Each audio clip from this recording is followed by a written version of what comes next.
திமுக அரசின் முதன்மை சுகாதார மையங்களை தனியார் பொதுத்துறை கூட்டு முறையில் இயக்குவதற்கு வெளியிடப்பட்ட அரசாணை மருத்துவத்துறையில் மோசமான தனியார் மயமாக்கத்தை திணிக்கும் சூழ்ச்சியாக SDPGA என்கிற மருத்துவ அதிகாரிகள் மற்றும் பிந்தைய பட்டதாரிகள் சங்கம் கடுமையாக விமர்சித்துள்ளது.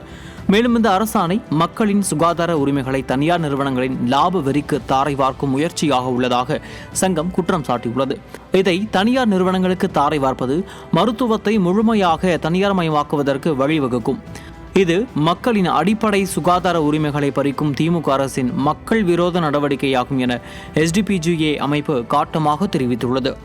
உயர் இரத்த அழுத்தம், நீரிழிவு, இதய நோய்கள், சிறுநீரக பாதிப்புகள் போன்ற தொற்றற்ற நோய்கள் அதிகரித்து வரும் நிலையில் ஆரம்ப சுகாதார நிலையங்களை வலுப்படுத்துவதற்கு பதிலாக தனியார் நிறுவனங்களுக்கு துணை போகும் இந்த முடிவு திமுகவின் மக்கள் நலனுக்கு எதிரான மனநிலையை வெளிப்படுத்துவதாக SDPGA சங்கம் எச்சரித்துள்ளது. திமுக அரசு மக்களின் நலனை கருத்தில் கொள்ளாமல் தனியார் நிறுவனங்களுக்கு ஆதரவாக செயல்படுவது சுகாதாரத்துறையை லாபகரமான வணிகமாக மாற்றுவதற்கு ஒத்துழைப்பது போல் உள்ளது. இது மக்களுக்கு எதிரான துரோகமாகும் என சங்கம் கடுமையாக விமர்சித்துள்ளது.